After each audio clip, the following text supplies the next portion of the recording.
تو بہت قصے ایسا نہیں تھا کہ ہم ان کو ان پڑھ کہہ سکتے ہیں نا. پھر اس کے بعد قزاق تھے، یعنی لوٹ مار ہوا کرتی تھی اس زمانے میں، لوگ ایک دوسرے سے محفوظ نہیں تھے. یعنی کوئی اپنے گھر سے نکلے تو اس کو اس بات کا یقین نہیں تھا کہ وہ واپس پلٹ کے اپنے گھر پہنچ جائے گا. بے راہ روی کا شکار معاشرہ تھا. معاشرے میں ہر قسم کی برائیاں، سماجی برائیاں، اخلاقی برائیاں، آپس میں ایک دوسرے کے ساتھ سلوک، پھر بے حیائی کا ایک طوفان، یعنی کسی قسم کی، یہاں تک کہ خانہ کعبہ کا طواف بھی برہنہ ہو گئے. یعنی یہ جو اینڈ کہہ سکتے ہیں اس کو، بالکل ایکسٹریم لیول کی بے حیائی ہے کہ خانہ کعبہ کا طواف بھی جو ہے وہ برہنہ ہو کے کیا جائے. تو معاشرے کے اندر یہ بے حیائی تھی.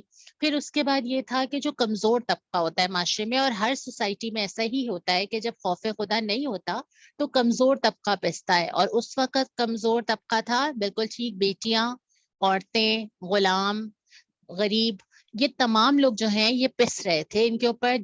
جس کے پاس طاقت تھی وہ خدا بن کے بیٹھا ہوا تھا. پھر اس کے بعد بیٹیوں کو زندہ دفن کر دینا، یا خواتین کے حقوق سے ناآشنا ہونا، یا پھر خواتین اور رشتے دونوں کا تقدس پامال ہونا. عورت کا تقدس بھی پامال ہونا، اس کی عزت نہ ہونا، اور خواتین کا بحیثیت رشتہ، آپ کسی بھی رشتے میں رشتوں کا تقدس، یعنی دنیا کی طلب، مال کا حاصل کرنا، لوگوں کی عزت، ان چیزوں کا رشتوں کے اوپر ترجیح دیا جانا اور رشتوں کو اس کے لیے قربان کر دینا. گناہوں کی دلدل میں انسان کا پھنس جانا، سود کا نظام، دین کا کوئی تصور معاشرے کے اندر نہیں. پوری سوسائٹی جو ہے وہ معاشی فائدے، لوٹ مار اور سود کے نظام کے اوپر چل رہی تھی. ایسا ہی ہے نا؟ یہ ساری وہی چیزیں میں نے آپ کے سامنے پڑھی ہیں جو آپ نے مجھے بتائی ہیں، اور ایسا ہی تھا. جنگ و جدل کا یہ عالم تھا کہ ایک ایک دشمنی میں نسلوں کی نسلیں نکل جائیں، زمین پہ خون پانی کی طرح بہے، لوگ ایک خاندان کے کئی کئی لوگوں کو موت کے گھاٹ اتار دیں. مرنے والے کو یہ معلوم نہیں ہے کہ اس کو کیوں قتل کیا جا رہا ہے. اپنے قبائل پر، خاندانوں پر فخر ہونا، یعنی اپنے نام پر، اپنے سٹیٹس پر، اپنی معاشی حالات کے اوپر فخر ہونا، انسانیت سے زیادہ جو کرائٹیریا بن جاتا ہے ایک دوسرے کو ترجیح دینے کا، وہ آپ کا معاشرتی سٹیٹس ہے. یہ ساری چیزیں میں نے آپ کے سامنے پڑھ لی. لیکن یہ ساری چیزیں اگر میں اس کو ابھی آپ سے کہوں کہ صرف ٹائٹل چینج کر دیتے ہیں. آپ نے مجھے بتایا کہ نبی کریم صلی اللہ علیہ وسلم جس معاشرے میں آئے وہاں پر یہ ہو رہا تھا، ٹائٹل چینج کرتے ہیں. آج کے معاشرے میں اس میں سے کیا کیا ہو رہا ہے؟ اور اگر میں دوبارہ واپس جاؤں، ظاہر ٹائم نہیں ہے، میں ریپیٹ نہیں کروں گی. جتنی چیزیں میں نے ابھی یہاں پر دہرائی ہیں آپ کے سامنے، وہ اس معاشرے میں بھی ہو رہی تھی جب نبی کریم صلی اللہ علیہ وسلم آئے، اور وہ آج کے معاشرے میں بھی ایز اٹ از ہو رہی ہیں. ہم ایک پورا راؤنڈ سرکل کر کے اسی جہالت میں دوبارہ لوٹ گئے جب یہ ساری چیزیں، اور ہمارے لیے یہ کوئی ان یوزل بات نہیں ہے. اگر عورتوں کے تقدس، معاشرے میں کسی کو مار دینا، خون بہنا، لوٹ مار کا ہونا، یہ فاقے کا ہونا، معاشرے طور پہ لوگوں کا پریشان ہونا، یہ چیزیں اگر میں آپ کے سامنے ریپیٹ کروں گی تو آپ کو لگے گا آپ آج کا اخبار پڑھ رہے ہیں. اور اس وقت بھی دنیا منتظر تھی کہ کیا کریں، سرا کہاں سے آئے گا. ہر فرد تو مبتلا نہیں ہوگا نا. کچھ لوگ تو ایسے تھے اس وقت بھی، اہل کتاب میں بھی تھے، جو منتظر تھے، جو پریشان تھے، جن کو معلوم تھا کہ ہاں یہ حالت بدلنی ہے. سرا کہاں سے آئے گا، کہاں سے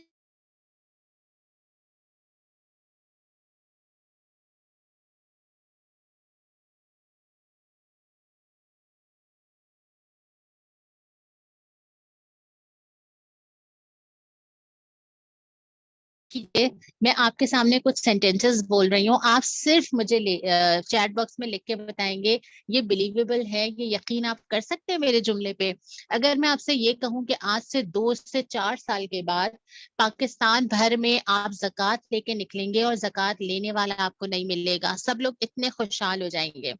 اگر میں آپ سے یہ کہوں کہ دنیا کی بڑی بڑی سلطنتیں آپ کے قدموں میں آنے والی ہیں، اگر میں آپ سے یہ کہوں کہ رات کے 12 بجے زیور پہن کے، موبائل ہاتھ میں لے کے آپ گھر سے نکلیں گے، آپ کو کوئی لوٹنے والا نہیں ہوگا. اگر میں یہ کہوں کہ زمین اور آسمان سے رزق برسے گا، کوئی پریشانی باقی نہیں رہے گی، کوئی خوف نہیں ہوگا، آپ حیران ہو جائیں گے. آپ کہیں گے یہ نہیں ہے پاسبل. لیکن نبی کریم صلی اللہ علیہ وسلم نے آ کے یہ ساری بشارتیں دی تھیں، اور پھر دنیا نے دیکھا کہ یہ پاسبل ہو گیا. اور پھر دنیا نے پریکٹیکلی دیکھا کہ صدیاں نہیں گزری تھی، 20 سے 30 سال کا عرصہ تھا، اور یہ ساری چیزیں لوگوں نے اسی سوسائٹی کو پورا 360 پورا دیکھا کہ پوری سوسائٹی چینج ہو گئی. اور وہ کیسے چینج ہو گئی؟ وہ پوری کی پوری سوسائٹی میں اتنے گرے ہوئے لوگ اتنے اعلیٰ اخلاقی معیار پہ کیسے پہنچے؟ صرف اور صرف نبی کریم صلی اللہ علیہ وسلم کی بعثت اور اس بعثت کے مقاصد پورے ہونے کی وجہ سے۔ پہلے ہم قرآن سے پوچھ لیتے ہیں کہ نبی کریم صلی اللہ علیہ وسلم کو دنیا میں کیوں بھیجا گیا؟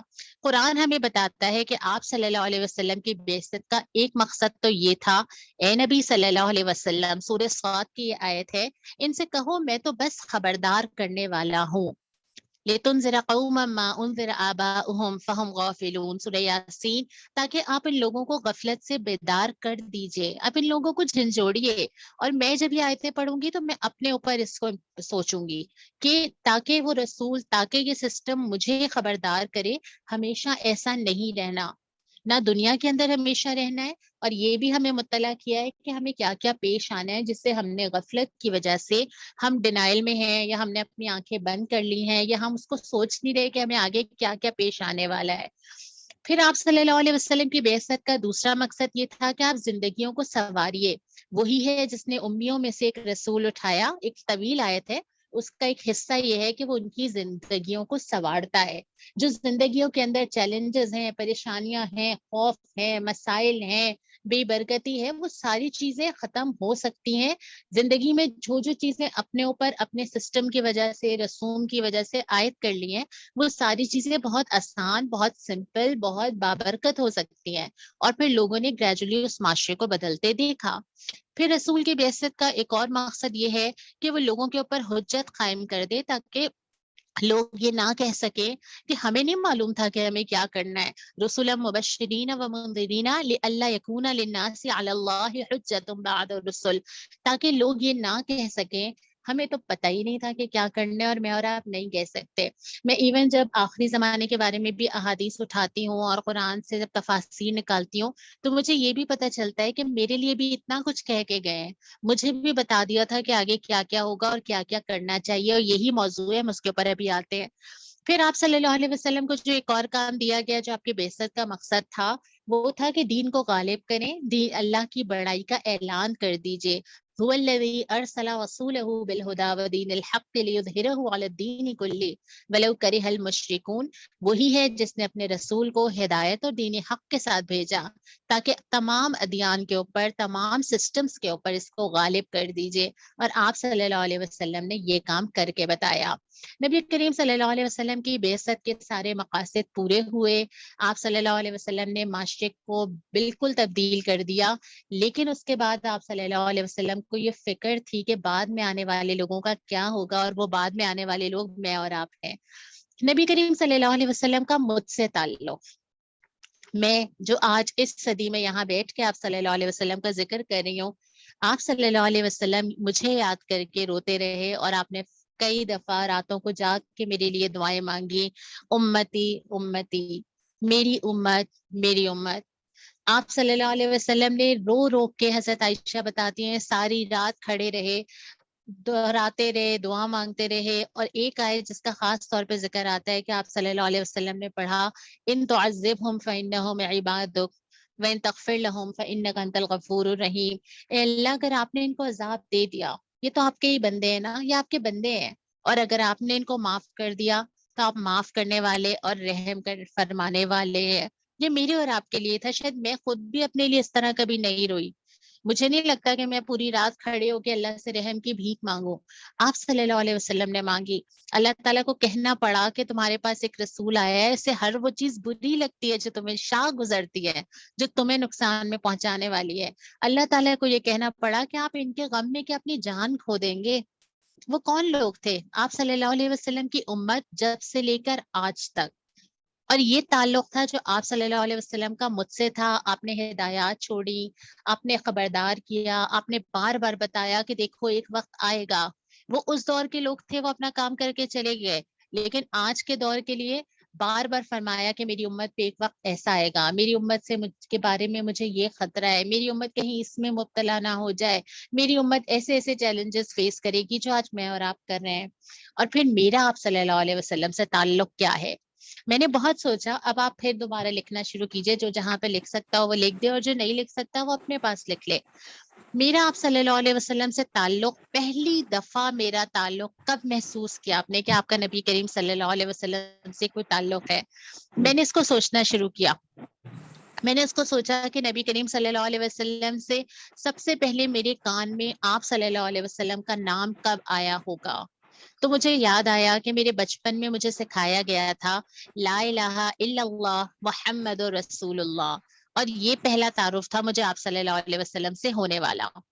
اور میں نہیں جانتی تھی کہ اس کا مطلب کیا ہے، مجھے نہیں پتا تھا کہ کلمہ کیا ہوتا ہے، لیکن میرے والدین نے مجھے بات سکھا دی تو میرا تعارف آپ صلی اللہ علیہ وسلم سے ہو گیا.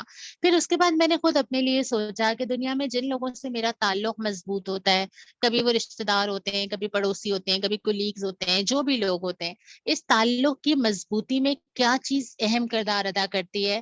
تو پھر میں نے اپنے آپ کو یہ جواب دیا کہ بہت زیادہ واقفیت اور بہت زیادہ ایفرٹ. جب آپ کو کسی سے تعلق مضبوط ہو جاتا ہے آپ کا، تو اس کی بنیاد یہ ہوتی ہے کہ ہم ایک دوسرے کے حالات سے واقف ہوتے ہیں، ایک دوسرے سے شیئرنگ کرتے ہیں، ایک دوسرے کے بارے میں زیادہ سے زیادہ جانتے ہیں اور اس کے لیے کوشش کرتے ہیں. نبی کریم صلی اللہ علیہ وسلم سے شاید میرا تعارف ہے اور میرا تعلق نہیں ہے. ان دونوں الفاظ میں بہت فرق ہے. تعارف تو ایسے بھی ہو جاتا ہے کہ کسی نے تعارف کروا دیا، کچھ واقعات پڑھ لیے جو کلاس فرسٹ سیکنڈ تھرڈ سے لے کے میٹرک تک کی اسلامیات کی بک میں تھے، کچھ واقعات انٹر اور پھر ماسٹرز یا بیچلرز میں پڑھ لیے، کچھ واقعات کورس میں تھے کہیں سے سن لیے تو پتہ چل گیا. لیکن جتنا زیادہ تعارف ہوگا اتنا زیادہ تعلق ہوگا، اور تعارف بڑھانے کے لیے محنت کرنی ہوگی. اور وہ کیسے بڑھے گا؟ آپ لکھتے جائیے، میں پڑھتے جاتی ہوں. تعارف بڑھے گا جب آپ نبی کریم صلی اللہ علیہ وسلم کے بارے میں جاننے کی فکر کریں گے، جب آپ اس کے لیے پڑھیں گے. یہ بات بھی ٹھیک ہے، جب ہم اذان کی آواز سنتے ہیں نبی کریم صلی اللہ علیہ وسلم، بچہ پیدا ہوتا ہے تو پہلا تعارف اللہ کی طرف سے کرا دیا جاتا ہے نا کہ کان میں اذان دے دی جائے، لیکن وہ بھی لاشعوری ہوتا ہے. شعوری طور پہ آپ صلی اللہ علیہ وسلم سے تعلق کے لیے ضروری ہے کہ میں تعارف کی کوشش کروں. میں نے اور اپنے آپ سے سوال میں نے بھی کیا، آپ بھی اپنے آپ سے سوال کیجیے گا. کتنی سیرت کی کتابیں ہیں جو میں نے پوری مکمل پڑھی ہیں؟ بے شک میں نے ہر سال کورس کی بے شمار کتابیں پڑھی ہوں، بے شک میں نے کوئی بھی لینگویج پڑھ ڈالی ہو، سندھی، انگریزی، جو میری زبان نہیں تھی میں نے وہ بھی پڑھ ڈالی ہو. سیرت کی کتنی کتابیں میں نے پڑھی ہوں گی مکمل. حدیث کی صحائے ستہ تو 6 کتابوں کی 2 3 3 جلدیں، چلیں 6 بھی چھوڑ دیجئے. ایک بخاری جس کی 3 جلدیں عموماً ہوتی ہیں، بخاری لے لیجئے، صحیح مسلم لے لیجئے، کوئی بھی ایک کتاب ہے. کیا میں نے ایک بار ایک حدیث کی کتاب مکمل پڑھی ہے؟ اگر میں نے نہیں پڑھی ہے تو میں نے ایفرٹ نہیں کی جاننے کی. پھر تو میرا تعارف یا تعلق وہی ہے جو میرے کان میں پڑتا رہا. اس کے بعد میں نے بھی قرآن سے پوچھا کہ جب اللہ تعالیٰ نے نبی کو بھیجا ہے تو اللہ تعالیٰ نے یہ بھی تو بتایا ہوگا نا کہ تمہیں نبی سے تعلق رکھنا کیسے چاہیے. ظاہر ہے جب ہر چیز میں گائیڈ کیا گیا، ہر چیز میں رہنمائی ہے تو اس میں بھی ہوگی. قرآن یہ کہتا ہے 4 چیزیں میں نے ابھی یہاں پر نکالی ہیں، بلکہ 4 نہیں بلکہ 5 چیزیں میں نے یہاں پر نکالی تھی، لیکن ایک چیز کو ہم بعد میں ایکسپلین کریں گے. پہلی چیز یہ ہے کہ نبی کریم صلی اللہ علیہ وسلم پہ تمہارا ایمان ہو. ایمان پھر وہی بات کہ ہم یہ سمجھ رہے ہیں کہ ایمان کا مطلب ہے لا الہ الا اللہ محمد رسول اللہ، لیکن یہ تو ایمان کا منیمم لیول ہے جہاں سے بات شروع ہوتی ہے. قرآن جب ایمان کا لفظ استعمال کرتا ہے تو وہ اس کے ساتھ ساتھ اس کی تفصیل بھی بتاتا ہے کہ تمہیں نبی کریم صلی اللہ علیہ وسلم پہ اتنا یقین تو ہو کہ تمہیں پتا ہو کہ تمہاری فلاں کا حدیث، تمہارا نبی اور جو چیز تمہیں بیان کرے گا وہ یقیناً تمہارے لیے بہتر ہوگی اور تمہارے دل میں اس کے بارے میں کوئی ڈاؤٹ نہیں ہونے چاہیے. اور قرآن یہ کہتا ہے ایمان لاؤ اللہ اور اس کے رسول کے اوپر. قرآن یہ کہتا ہے کہ میں تمہیں بتاؤں، سورہ صف کی جو سورہ توبہ کی آیت ہے، کہ تمہیں ایسی تجارت بتاؤں جو عذاب علیم سے بچا لے. ایمان لاؤ اللہ اور اس کے رسول پر. وہ بار بار قرآن میں اگر آیتیں لکھنا شروع کروں تو بے شمار آیتیں ہیں جس میں ایمان باللہ کے ساتھ ایمان بالرسول ساتھ ساتھ آیا ہے. لیکن ایمان بالرسول کمپلیٹ کیسے ہوتا ہے ابھی میں آپ کو اس کے بارے میں بتاتی ہوں. پھر دوسری چیز جو ایمان کے بعد آ جاتی ہے وہ ہے محبت، نبی کریم صلی اللہ علیہ وسلم سے محبت. ویسے تو اس کے بارے میں بہت ساری احادیث آتی ہیں، جیسے کہ یہ آتا ہے کہ آپ صلی اللہ علیہ وسلم نے بتایا کہ جس آدمی کے اندر 3 خصلتیں ہوں اس نے ایمان کا مزہ چکھ لیا. اس میں سے ایک یہ ہے اللہ اور اس کے رسول صلی اللہ علیہ وسلم سے ہر چیز سے بڑھ کے محبت رکھنا. یہ جو جملہ ہے نا، یہ جملے میں جو ہر چیز سے بڑھ کر ہے نا، یہ ذرا مشکل کام ہے. میری زندگی میں ہو سکتا ہے آپ کے ساتھ ایسا نہ ہو، لیکن میری زندگی میں نے سوچا اولاد سے محبت ہے، شوہر سے بھی ہے، ماں باپ سے بھی ہے، بہن بھائیوں سے بھی ہے، اللہ اور اس کے رسول سے بھی ہے، لیکن جہاں جہاں نبی سے محبت کا ذکر آتا ہے وہاں پہ آتا ہے ہر چیز سے بڑھ کے محبت کرنا۔ حضرت عمر کا واقعہ ملتا ہے نا کہ وہ آ کے پوچھتے ہیں کہ یا رسول اللہ صلی اللہ علیہ وسلم، آپ سے میں بہت محبت کرتا ہوں، تو آپ نے فرمایا کہ اے علی کہ اپنی جان سے بھی زیادہ۔ انہوں نے کہا کہ 2 منٹ سوچا اور پھر فرمایا کہ نہیں، اپنی جان سے زیادہ نہیں۔ آپ صلی اللہ علیہ وسلم نے فرمایا کہ اے عمر، ابھی تمہارا ایمان مکمل نہیں ہوا۔ میں نے بھی اپنا جائزہ لیا کہ اپنی جان سے بھی زیادہ جواب نہیں تھا میرے پاس۔ اور پھر میں نے اور حدیثیں دیکھی کہ جس میں آپ صلی اللہ علیہ وسلم نے فرمایا کہ تمہاری قیامت کی کیا تیاری ہے۔ ایک شخص نے آ کے پوچھا کہ یا رسول اللہ قیامت کب آئے گی؟ آپ نے فرمایا تم نے کیا تیاری کی ہے؟ اس نے کہا کہ اللہ اور اس کے رسول سے محبت رکھتا ہوں۔ آپ نے فرمایا انسان انہی کے ساتھ ہوگا جس سے وہ محبت کرتا ہے۔ پھر میں نے اپنے آپ سے پوچھا میری محبتیں کہاں ہیں، کس سے ہیں، کس سے سب سے زیادہ ہیں؟ کیونکہ قرآن یہ کہتا ہے، بے شک نبی، سورہ احزاب کے آیت کا پڑھ رہی ہوں میں ترجمہ، بے شک نبی تو اہل ایمان کو لیے ان کی ذات پر مقدم ہے۔ اور یہ حدیث لا یؤمن احدکم حتی اکون احب الیہ من والدہ وولدہ والناس اجمعین، تم میں سے کوئی مومن ہی نہیں ہو سکتا جب تک کہ وہ مجھے اپنے ماں باپ سے، اپنی اولاد سے اور تمام لوگوں سے زیادہ محبوب نہ کرے، نہ سمجھے۔ اور محبت کے کرائٹیریاز کیا ہے؟ مجھے تو دنیا میں مجھے بہت اچھی طرح پتا ہے کہ میرے آس پاس اگر 10 لوگ مجھ سے بات کہتے ہیں کہ انہیں مجھ سے محبت ہے، میں ہر ایک کی اس دعوے محبت کو ایکسپٹ نہیں کرتی۔ مجھے پتا ہے کہ جب کوئی مجھ سے یہ کہتا ہے کہ مجھے آپ سے محبت ہے، تو میرے ذہن میں چلنا شروع ہو جاتی ہے چھلنی کہ میرے برے وقت میں وہ موجود تھا کہ نہیں تھا، اس محبت کا عملی مظاہرہ کیا ہے، اس کے کہنے اور کرنے میں کیا فرق ہے، کیا کیا چیزیں اس نے میرے ساتھ ایسی کی ہیں کہ میں اس کے دعوے پہ یقین نہیں کر سکتی، اور کون ایسا فرد تھا جس کو مجھ سے واقعی محبت ہے، جس کو میں نے ٹیسٹ کر لیا ہے، جس کے ساتھ میں نے آزما لیا ہے۔ تو جب میں دنیا کے معاملات میں ان محبتوں کو چھانٹ لیتی ہوں، تو کیا اللہ اور اس کا رسول نہیں کریں گے یہ؟ کیا ایسے ہو سکتا ہے کہ جس نے کہا مجھے محبت ہے اور اس کی محبت قبول کر لی جائے گی؟ ایسا نہیں ہے۔ اور پھر محبت بھی ایسی چاہیے جو کہ سب سے زیادہ ہو۔ اور اس کے بعد پھر قرآن کہتا ہے کہ محبت بھی کرو، ایمان بھی لاؤ، درود بھی پڑھو۔ ان اللہ وملائکتہ یصلون علی النبی یا ایھا الذین آمنوا صلوا علیہ وسلموا تسلیما۔ یہاں پہ آپ درود پڑھ لیجئے، اے ایمان والو، صلو علیہ وسلم تسلیما، درود و سلام بھیجو اللہ کے نبی صلی اللہ علیہ وسلم پر۔ پھر اس کے ساتھ ساتھ یہ بھی بتا دیا کہ صحیح طریقہ تو یہ ہے کہ درود بھیجو، اور خطرہ یہ ہے کہ لوگ سیلیبریشن نہ بنا دیں۔ آپ صلی اللہ علیہ وسلم کی ایک حدیث ہے کہ میری قبر کو آپ قبر کہہ لیجئے یا یوم وفات کہہ لیجئے، حدیث میں جو لفظ آیا ہے وہ قبر آیا ہے، میری قبر کو میلہ گانا بنا لینا، نہ اپنے گھروں کو قبرستان۔ مجھ پہ درود بھیجو کیونکہ وہ مجھ تک پہنچتا ہے جہاں کہیں بھی تم ہو۔ یہ ضروری نہیں ہے کہ تم اس کو سیلیبریٹ ہی کرتے چلے جاؤ، چاہے وہ یوم وفات ہو، چاہے وہ قیام، ابدی قیام کی جگہ ہو۔ ضرورت یہ ہے کہ درود بھیجو اور پیروی کرو، کیونکہ ابھی ہم نے جو محبت کا ذکر کیا تھا نا، جو چوتھا کرنے کا کام ہے وہ اس دعوی محبت کی تکمیل یعنی اطاعت اور پیروی ہے۔ آپ صلی اللہ علیہ وسلم کی بات کو ماننا، اور یہ ہم جانتے ہیں جن سے محبت ہو ہم ویسے بن جاتے ہیں، کبھی جان بوجھ کے شعوری طور پہ اور کبھی غیر شعوری طور پہ ہماری پرسنالٹی چینج ہونا لگ جاتی ہے۔ جنہوں نے نبی کریم صلی اللہ علیہ وسلم سے محبت کی، ان کی پوری پوری شخصیتیں بدل گئیں، چاہے وہ حضرت ابو بکر ہوں، حضرت عمر ہوں، حضرت بلال ہوں، حضرت خباب ہوں، ان سب کی پرسنالٹیز گریجولی آپ دیکھیں گے اس 10-20 سال کے عرصے میں جو انہوں نے آپ صلی اللہ علیہ وسلم کی نبوت کے بعد آپ کی میت میں گزارا، ہم نے ان کی شخصیات کو بالکل بدلتے ہوئے دیکھا۔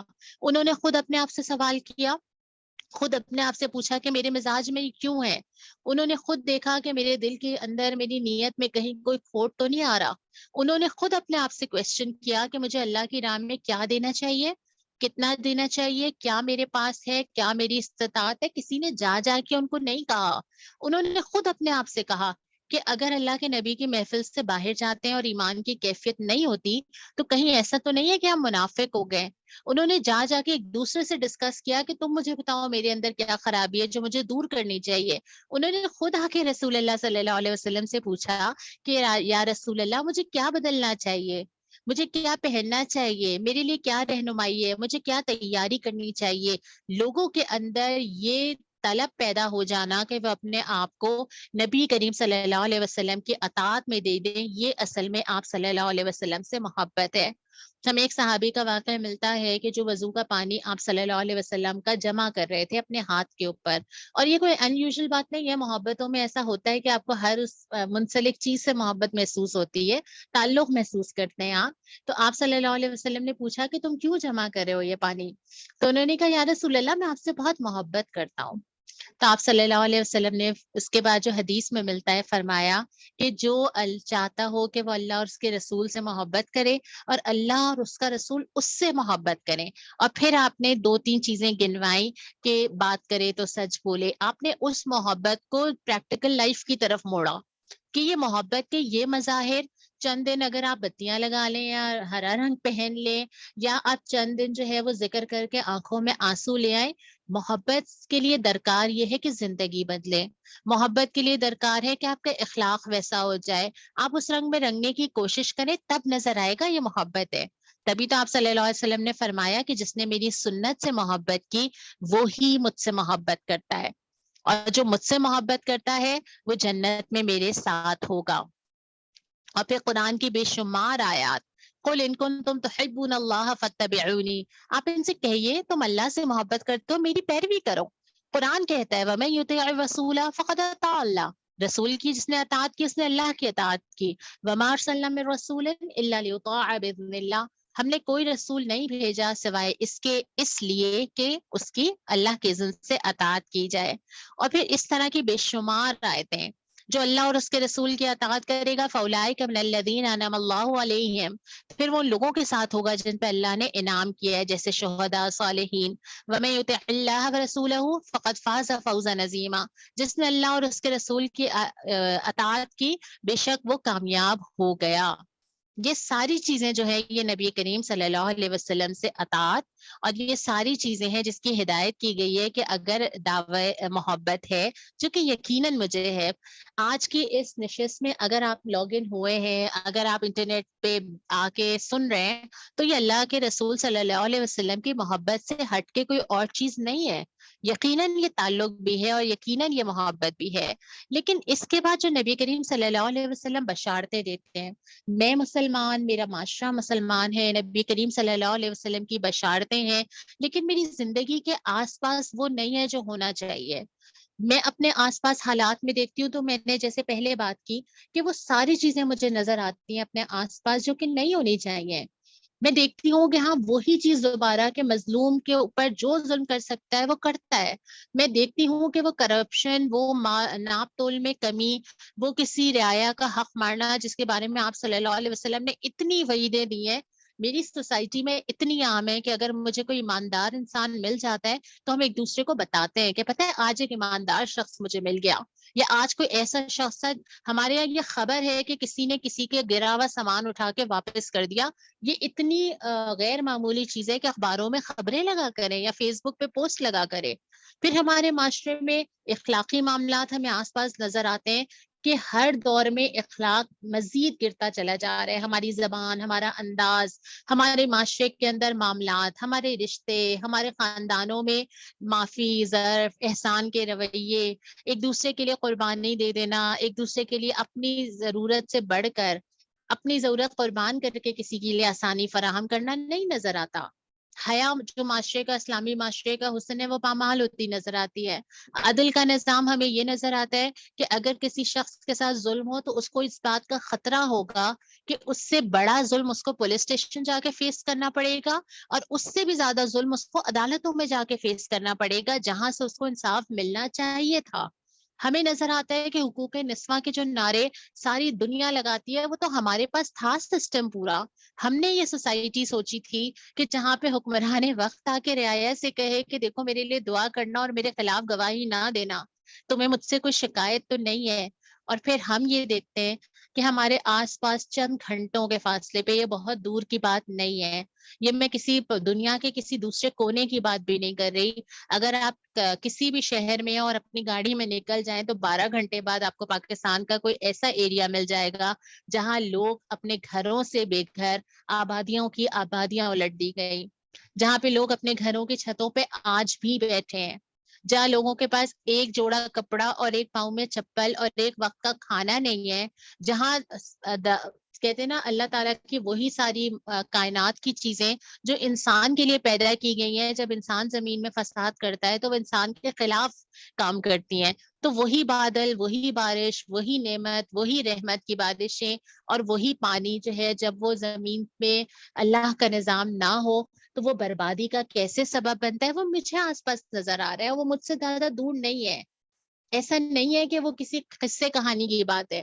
میں آج اپنے گھر سے نکلوں تو یہ آبادیوں کی آبادیاں الٹ جانا، یہ ذخیروں کے ذخیرے فصلوں کا تباہ ہو جانا، یہ پورے پورے پھل اور اناج کی فصلیں تباہ و برباد ہو جانا، یہ پوری کی پوری بستیوں کا اجڑ جانا، یہ تو میرے آس پاس موجود ہے، یہ تو بس ابھی وہی ساری چیزیں ہیں جو قرآن نے بار بار خبردار کیا تھا، بچو اس فتنے سے، یہ قرآن کی آیت کا ترجمہ پڑھ رہی ہوں، بچو اس فتنے سے جس کی شامت ان لوگوں تک محدود نہ رہے گی جس نے تم میں سے گناہ کیا ہو، اور وہ فتنے نبی کریم صلی اللہ علیہ وسلم نے جب قیامت کے قریب، میں آپ کو یہ بات کہہ رہی تھی نا کہ آپ صلی اللہ علیہ وسلم نے بے شمار احادیث میں خبردار کیا کہ دیکھو سوسائٹی کے اندر کیا کیا ہوگا، پہلے تو آپ نے فرمایا کہ پہلے یہ چیزیں بتائیں کہ جب تمہارے معاشرے میں یہ چیزیں عام ہو جائیں، مثال کے طور پہ ایک حدیث کا ٹکڑا ہے، تمہارے ساتھ کیا ہوگا جب تمہارے نوجوان فاسق اور تمہاری بیویاں سرکش ہو جائیں گی، جب تم نیکی کا حکم نہیں دو گے اور برائی سے منع بھی نہیں کرو گے،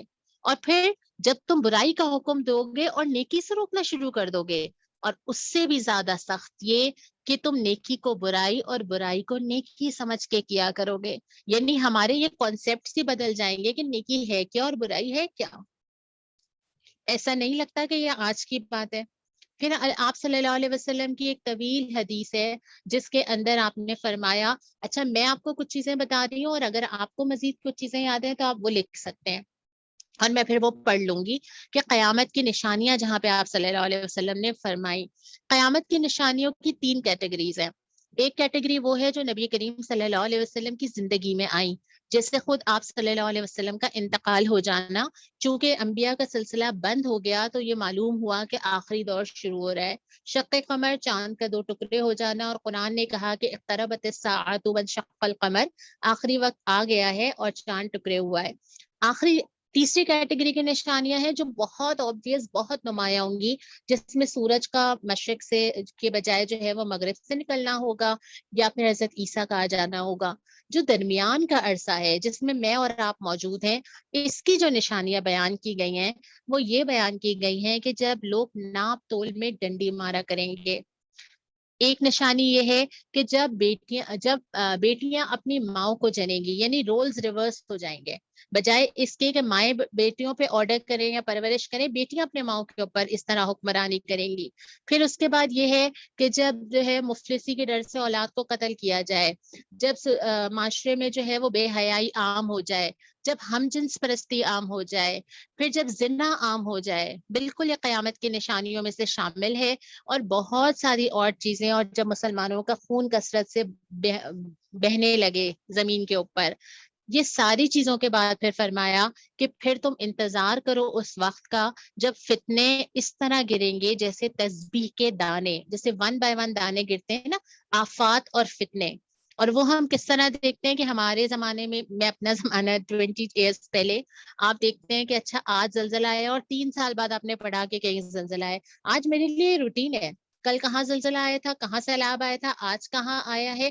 ایک کے بعد ایک قدرتی آفات کا آنا، پھر مسلمانوں کے اوپر لشکر کشی، کفار کی لشکر کشی، پھر تہذیبی یلغار، پھر ثقافتی جنگ، پھر ہماری وہ نسلیں جو کہ ہمارے گھروں سے اس طرح نکل رہی ہیں کہ ہم ان کا ایمان بچائیں یا ہم ان کی عزت بچائیں، پھر مسلمانوں میں قیادت کا بحران ہو جانا کہ کوئی ایسا فرد نظر نہ آئے جو لیڈرشپ پر ہو، پھر اس کے بعد ایک اور بڑا فتنہ یہ ہے کہ انسان شک میں مبتلا ہو جائے، اس کی سمجھ ہی نہ آئے کہ کہاں جاؤں اور کون سی چیز ٹھیک ہے.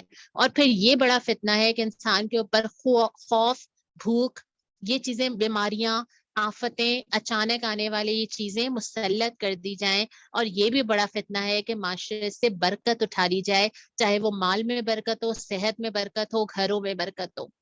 یہ سارے کے سارے وہی حالات ہو چکے ہیں جو قبل از اسلام تھے اور جس میں وہ لوگ مبتلا تھے، اور آج چاہتے نہ چاہتے ہم سب اس کے اندر مبتلا ہے. ہم میں سے ہر ایک خوف کا شکار ہے، غیر یقینی صورتحال کا شکار ہے، فائنینشیل پرابلمز کا شکار ہے، معاش کی قلت کا شکار ہے، بیماریوں کا خدا نخواستہ آفات کا شکار ہے. اور ہمارے ہر ایک کے گھر تک یہ حالات پہنچ چکے ہیں. اور اس کی وجہ صرف اور صرف وہی ہے کہ جو لوگ، یہ بھی قرآن کی آیت ہے نا، جو لوگ اللہ اور اس کے رسول کی مخالفت کرتے ہیں وہ اسی طرح ذلیل و خوار کیے جائیں گے جیسے ان سے پہلے کے لوگ ذلیل و خوار کیے گئے. اور یہ بھی قرآن کی آیت ہے. اللہ ایک بستی کی مثال دیتا ہے، امن اور اطمینان کی زندگی بسر کر رہی تھی، ہر طرف سے ان کو بفراغت رزق پہنچ رہا تھا، لیکن انہوں نے کفران شروع کیا، کفر کرنا شروع کیا، انکار شروع کیا. تب اللہ نے اس کے باشندوں کو ان کے کرتوتوں کا مزہ چکھا دیا اور ان پر مصیبتیں چھا گئیں. یہ بھی قرآن کی آیت کا مفہوم ہے. تو جو ہم آج دیکھ رہے ہیں وہ کوئی غیر متوقع چیز نہیں ہے. اسی سے تو اللہ کے نبی خبردار کرتے رہے، اسی کے بارے میں تو اللہ کے نبی بار بار کہتے رہے کہ دیکھو ایسا نہ ہو کہ تم لوٹ کے وہیں پہنچ جاؤ. اور پھر اللہ کے نبی صلی اللہ علیہ وسلم یہ بھی بتا کے گئے کہ پلٹنے کے لیے ہم کیا کریں. یعنی یہ تو خبردار بھی کیا، اور پھر رحمت للعالمین صلی اللہ علیہ وسلم یہ بھی بتایا کہ اچھا جب آخری زمانے میں اور آپ آج اس طرح پریشان ہیں، کیا کریں پلٹنے کے لیے. تو آپ صلی اللہ علیہ وسلم نے فرمایا کہ میری امت آخر کے زمانے میں سخت مصائب کا سامنا کرے گی. اس میں وہ شخص نجات پائے گا جس نے اللہ کے دین کو ٹھیک ٹھیک پہچانا ہوگا.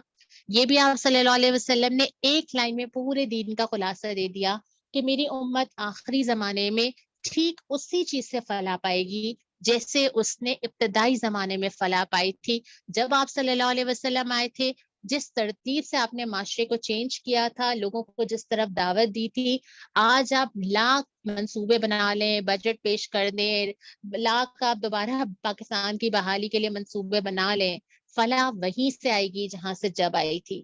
فلاح کا راستہ دنیاوی کوششوں سے پہلے بے شک وہ بھی ضروری ہیں، اللہ کی طرف پلٹنے کے سوا اور کچھ نہیں ہے. آپ صلی اللہ علیہ وسلم نے فرمایا میرے طریقے کو مضبوطی سے پکڑ لو اور میرے بعد میرے خلفاء کے طریقے کو مضبوطی سے پکڑ لو. میں ایک حدیث پڑھ رہی تھی، یہاں سامنے لکھی ہوئی نہیں ہے اس لیے میں مفہوم ہی پڑھوں گی، کہ جس میں آپ صلی اللہ علیہ وسلم نے قیامت کی نشانیاں بتائیں. تو غالباً حضرت عمر ہی تھے رضی اللہ تعالیٰ عنہ. انہوں نے پوچھا کہ یا رسول اللہ صلی اللہ علیہ وسلم، اگر ہم میں سے کوئی آخری زمانہ پائے، یہ والا فتنوں کا زمانہ، وہ کیا کرے؟ وہ نجات پانے کے لیے کیا کرے؟ اللہ کے نبی صلی اللہ علیہ وسلم نے فرمایا اللہ کی کتاب کو پکڑ لو. اللہ کی کتاب تمہیں راستہ بھی دکھائے گی، حق اور باطل کی پہچان بھی کروائے گی. اللہ کی کتاب آپ جانتے ہیں کہ وہ صرف پرنٹڈ بک کا مطلب نہیں ہے. اس کا مطلب یہ نہیں ہے کہ وہ کتاب کہیں سامنے نکال کے رکھ لو، بلکہ اس کتاب سے رہنمائی لو. وہی مینول ہے، وہی ہدایت ہے، وہی راستہ بتائے گی. اور اسی سے جا کے ہم نبی کریم صلی اللہ علیہ وسلم کی بتائے ہوئے راستے سے، خود آپ صلی اللہ علیہ وسلم نے آخری خطبے میں جو فرمایا، چلے اس کا جواب میں نہیں دیتی کیونکہ بہت آسان ہے، لیکن اگر کوئی مجھے دے بھی دے گا تو میں ریپیٹ کر لوں گی آپ ہی کیا پڑھ کے. آپ صلی اللہ علیہ وسلم نے فرمایا کہ دو چیزوں کو تھام لو. خطبہ حجۃ الوداع میں نا، کون سی دو چیزیں تھی؟ میں تمہارے درمیان دو چیزیں چھوڑ کے جا رہا ہوں جن کو تم تھام لو گے تو کبھی گمراہ نہیں ہوگے. وہ دو چیزیں کون سی ہیں؟ اللہ کی کتاب اور میری سنت. یہی دو چیزیں ہیں، کتاب اللہ اور سنت. یہی دو چیزیں پکڑ کے مجھے اور آپ کو رکھنی ہے تاکہ ہم ان تمام چیزوں سے بچ سکیں جو آج کے حالات میں ہیں. یہ بات بالکل درست ہے کہ آج کے حالات میں مسلمانوں کو کئی طرف سے چیلنجز کا سامنا ہے. ہمارا معاشرتی سیٹ اپ چینج ہو رہا ہے. قرآن سے دوری کی وجہ سے ہمارے اندر جو دین پر مضبوطی اور اعتماد ہونا چاہیے وہ نہیں ہے. ہمارے اعمال بے شک دو رنگی کا شکار ہے. یہ بات بھی ٹھیک ہے کہ ہم بہت سارے لوگوں کی سازشوں کا شکار ہیں، لیکن وہ تمام سازشیں، وہ تمام منصوبے جو سوسائٹی کے اندر ہماری تہذیب کو بدلنا چاہتے ہیں، ہمارے دین کو بدلنا چاہتے ہیں، وہ کارگر بھی جب ہی ہوتے ہیں جب ہم کمزور ہوتے ہیں۔ جیسے کہ ہمیں معلوم ہے کہ کووڈ میں ایٹ لاسٹ ہم اسی نتیجے پہ پہنچے کہ بیماری تو ہے، وائرس تو ہے، امیونٹی اسٹرانگ کرنی ہے نا، ہمیں اپنے آپ کو مضبوط کرنا ہے تاکہ باہر کی چیزیں اثر انداز نہ ہو سکے، وہ موجود ہیں اور وہ موجود رہیں گی۔ تو ایک کام کرنے کا یہ ہے کہ اپنے آپ کو مضبوط کرنا ہے، اور دوسرا کام کرنے کا یہ ہے کہ ہم معاشرے میں کسی بھی چینج کے سلسلے میں چوکنے رہیں۔ حال ہی میں آپ نے ذکر سنا ٹرانسجینڈر بل کا، اگر آپ کے قانون میں کوئی ایسی تبدیلی کر دی جائے جس میں معاشرے میں جو ہے وہ مرد اور عورت کی تخصیص ختم ہو جائے، یا جنس کی تبدیلی کرنا اتنا آسان ہو جائے، یا کسی میڈیکل ریزن کے بغیر ہم جو ہے صرف بیان کی بنیاد پہ جنس تبدیل کرنے کا اختیار دے دیا جائے، تو کہاں تک وہ بے راہ روی جائے گی، کہاں تک وہ ہم جنس پرستی کا راستہ کھلے گا، اور کن عذابوں میں پھر ایز اے سوسائٹی، معاشرے کے طور پہ ہم کیا کیا پھر آگے جا کے فیس کریں گے۔ تو اس کے لیے چوکنا رہنا، ہمارے گھروں کے اندر آنے والی تبدیلیوں کے لیے چوکنا رہنا، ہمارے معاشرے کے اندر امر بالمعروف اور نہی عن المنکر کا مٹ جانا، جو کہ بہت جگہ بتایا گیا ہے کہ اگر یہ معاشرے میں نہ رہا تو عام اور خاص سارے لوگ عذاب کا شکار ہو جاتے ہیں۔ تو ان چیزوں کے حوالے سے بھی چوکنا رہنا، اور پھر اپنے معاشرے میں اسلامی تہذیب کے احیاء کے لیے کوشش کرنا، قرآن اور سنت کے نظام کو پکڑ کے رکھنا ہم سب کو کرنا ہوگا۔ اگر ہم سب کریں گے تو پھر اس بات کی امید ہے کہ ہم پلٹیں گے اسی طرف جو نبی کریم صلی اللہ علیہ وسلم نے بتایا۔ اب ہم آ جاتے ہیں کرنے کے کاموں کے اوپر۔ اب ہمیں کرنا کیا چاہیے؟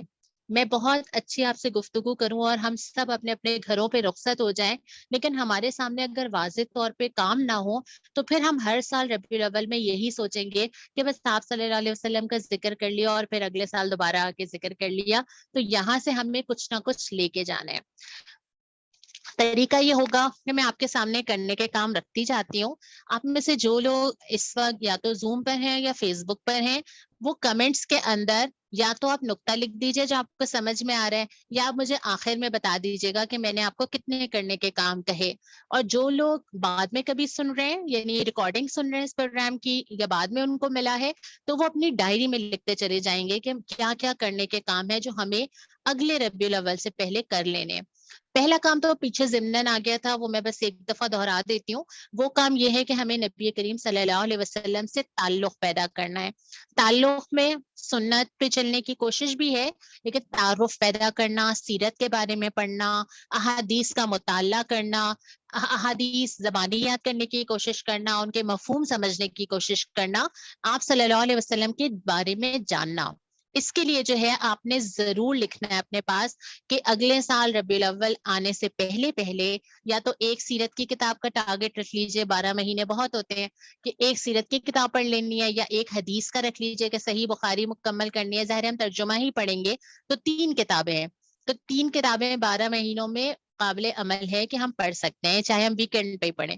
تو یہ ہمیں کرنا ہے انشاءاللہ تعالی کہ آپ صلی اللہ علیہ وسلم سے اتنا تعلق اور تعارف بڑھا لینا ہے کہ وہ میری زندگی میں کا ایک حصہ بن جائے۔ پھر جو دوسرا کرنے کا کام ہمیں کرنا ہے، ہمیں 2 رنگی چھوڑ کر ایک رنگ، صبغت اللہ، اللہ کا رنگ اختیار کرنا ہے۔ یعنی ہمارے اندر جتنی چیزیں، میں نے پہلے بھی یہ بات کی نا کہ ہم سب کے انداز میں، اخلاق میں، لباس میں، طور طریقے میں، عمل میں، ان ساری چیزوں میں ہمیں اللہ کے رنگ میں رنگ جانا ہے، اور اس کے لیے ہمیں ڈھونڈنا ہے کہ نبی کریم صلی اللہ علیہ وسلم کی جو سنتیں ہیں وہ کیا ہیں۔ اس کے لیے ہمیں سوچنا ہے کہ ہمیں کیا کرنا چاہیے، اپنی شخصیتوں پہ نظر ہم نے خود ڈالنی ہے، اور صرف یہ نہیں ہے کہ ہم نے آج اس ماہ میں کرنا ہے، بلکہ آپ صلی اللہ علیہ وسلم نے فرمایا بہترین ایمانی حالت یہ ہے تمہاری دوستی اور دشمنی خدا کے لیے ہو، تمہاری زبان پر خدا کا نام جاری ہو، تم دوسروں کے لیے وہی پسند کرو جو تم اپنے لیے پسند کرتے ہو۔ اور اگر ایسا نہ ہو، میں ایک جگہ 2 رنگی کی نشانیاں پڑھی تھی، میں وہ آپ کے سامنے بس پڑھ دیتی ہوں اور ہم اپنے اوپر نظر خود ہی ڈالیں گے۔ 2 رنگی کی نشانیاں یہ ہے کہ انسان کہتا کچھ ہو اور کرتا کچھ ہو، دعویٰ کچھ اور کرتا ہو، عمل کہیں اور جا رہا ہو، زبان سے کچھ کہتا ہو، وقت، اوقات، مال کہیں اور لگاتا ہو،